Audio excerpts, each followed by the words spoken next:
ഞാൻ ആരുടെ മറുപടി പറയേണ്ടത്? തീർച്ചയായിട്ടും എന്താ മനസ്സിലായത്?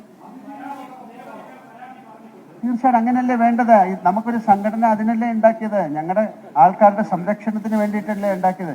ഇത് ഒരു സുപ്രഭാതത്തിൽ 10, 20, 30 അങ്ങനെ വരുമ്പോൾ നമ്മൾ എന്താ ചെയ്യേണ്ടത്? അതെന്താണെന്ന് അറിഞ്ഞിട്ട് തീരുമാനം എടുക്കാം. ഞങ്ങളുടെ കൂടെ നിങ്ങളും നിൽക്കൂ, നിങ്ങളുടെ കൂടെ ഞങ്ങളും നിൽക്കാം. പിന്നെന്താ, തീർച്ചയായിട്ടും അങ്ങനെയല്ലേ വേണ്ടേ?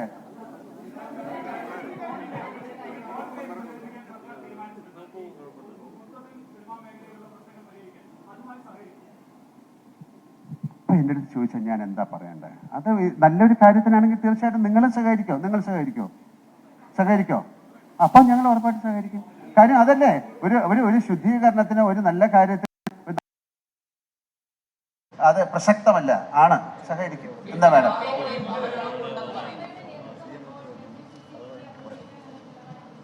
ഇതിപ്പോ ഈ WCC അമ്മ എന്നൊക്കെ ഉള്ളൊരു വിഷയം ഇടൂ, മലയാള സിനിമയെ പറ്റി സംസാരിക്കൂ. അതിൽ എന്ത് വേണമെങ്കിലും ചെയ്യാൻ തയ്യാറല്ലേ? നിങ്ങൾ എല്ലാവരും കൂടെ ചേർന്ന് ചെയ്യൂ. പുതിയ ഒരു ഇലക്ഷൻ വരുന്ന സമയത്ത് തീർച്ചയായിട്ടും വരാം. അതിനെന്താ കുഴപ്പം? നമുക്ക് ആരോടും ഒരാളോടും ഒരു എതിരില്ല. ഇതിൽ അഭിനയിക്കുന്നത് വിലക്കുകൾ എന്നൊക്കെ പറഞ്ഞു. ഇത് ഈ അമ്മ മാത്രമല്ല, ഇതിന് ഒരുപാട് സംഘടനകളില്ലേ, അവരുമായിട്ടൊക്കെ നിങ്ങൾ സംസാരിക്കൂ. അവരുടെ എല്ലാം റിപ്പോർട്ടുകൾ എടുക്കൂ. അവരുമായിട്ട് അവർക്ക് എന്താ പറയാനുള്ളതെന്ന് കേൾക്കൂ.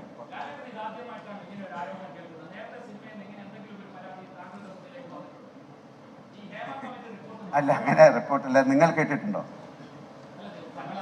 അപ്പൊ അങ്ങനത്തെ കാര്യങ്ങൾ ഇത് എവിടെയാണ്? സിനിമയിലല്ലാതെ എത്രയോ സ്ഥലത്ത് നമ്മൾ കേൾക്കുന്നതാണ്.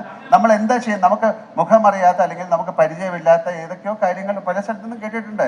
അതിനൊക്കെ നമുക്ക് ഒരാള് അമ്മ എന്ന് പറയുന്ന സംഘടന ഇതിനെല്ലാം പ്രതികരിക്കണം എന്ന് പറഞ്ഞാൽ നമുക്കിത് അറിയാം. ഇതൊരു വലിയൊരു ഇൻഡസ്ട്രി അല്ലേ. ഇത് എന്താ നടന്നിരിക്കുന്നതെന്ന് അറിയില്ലല്ലോ. ഒരു മിനിറ്റ് ഞാനൊന്ന് പറഞ്ഞോട്ടെ. അപ്പോൾ ഇപ്പൊ കൺസേൺഡ് 21 യൂണിയനുകളുണ്ട്. അതിൽ എന്തെങ്കിലും പ്രോബ്ലം ഉണ്ടെങ്കിൽ അവരെല്ലാം അറിയിക്കണ്ടേ? ഇപ്പൊ അതിലില്ലാത്ത ഒരു അമ്മയെ വന്ന് അറിയിച്ചിട്ട് ഞങ്ങളൊരു അഭിപ്രായം പറഞ്ഞില്ലെന്ന് പറഞ്ഞാൽ എന്താ പ്രസക്തിയാണുള്ളത്?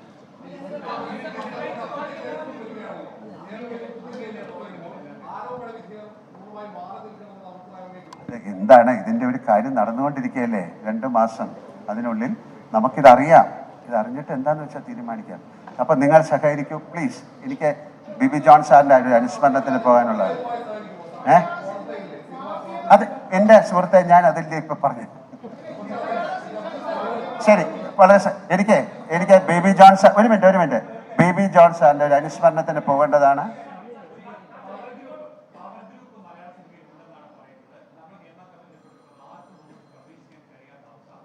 നമുക്ക് ആ കമ്മിറ്റി റിപ്പോർട്ടിൽ ആരൊക്കെയാണെന്നൊക്കെ അറിയട്ടെ. എന്നാലല്ലാതെ എൻ്റെ അടുത്ത് ചോദിച്ചാൽ ഞാൻ പവർ ഗ്രൂപ്പിൽ പെട്ട ഒരാളല്ല, എനിക്ക് അതിനെക്കുറിച്ച് അറിയില്ല.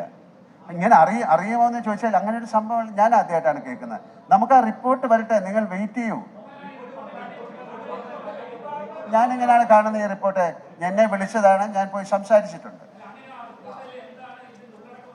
അതെങ്ങനെ അതൊരു അങ്ങനെ ഗോപ്യമായി വെച്ചിരിക്കുന്ന ആ റിപ്പോർട്ടുകളിൽ പറയുന്ന കാര്യങ്ങൾ ഇപ്പം നമുക്ക് എങ്ങനെയാണ് പറയുന്നത്? അത് കോടതിയിൽ ഇരിക്കുന്ന ഒരു കാര്യമാണ്. അവരത് പഠിച്ചിട്ട് പറയട്ടെ.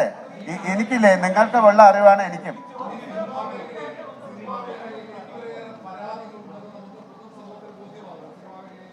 അങ്ങനെ പൊതുസമൂഹത്തിനൊന്നും ബോധ്യമായിട്ടില്ല. നിങ്ങൾ അങ്ങനെ പറയരുത്. നിങ്ങൾ പൊതുസമൂഹത്തിന് ബോധ്യമായെന്ന് അങ്ങനെ പറയും. നിങ്ങൾ പൊതുസമൂഹത്തിന് ബോധ്യമാകരുത്. അതിനുള്ള ശ്രമങ്ങളാണ് നമ്മൾ ചെയ്യേണ്ടത്. ഞാൻ പറയുന്നു, ഒന്ന് ശ്രമിക്കുക. എന്നെ പറയാൻ സമ്മതിക്കുന്നില്ലല്ലോ. ശരി, താങ്ക് യു വെരി മച്ച്.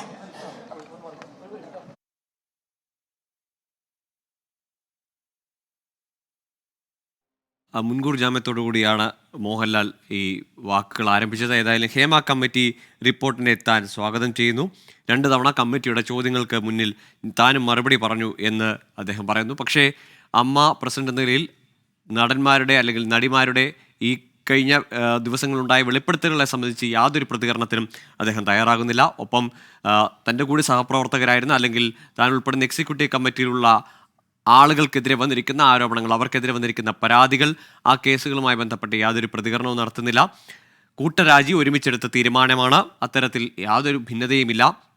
ഇനി ആർക്കെങ്കിലും ഇത് മെച്ചപ്പെട്ട രീതിയിൽ നടത്തിക്കൊണ്ടു പോകാൻ കഴിയുമെങ്കിൽ അത് വന്ന് ഏറ്റെടുക്കട്ടെ എന്ന തരത്തിൽ അമ്മ എന്ന സംഘടനയുമായി ബന്ധപ്പെട്ട മാത്രമായിരുന്നു അദ്ദേഹത്തിൻ്റെ പ്രധാന പ്രതികരണങ്ങൾ. എല്ലാ മേഖലയിലും ഇത്തരത്തിലുള്ള തെറ്റായ പ്രവണതകളുണ്ട് എന്ന തരത്തിൽ ഒരു ജനറലൈസേഷൻ മറുപടിയാണ് അദ്ദേഹത്തിൻ്റെ ഭാഗത്തു നിന്ന് വരികയും ചെയ്തത്.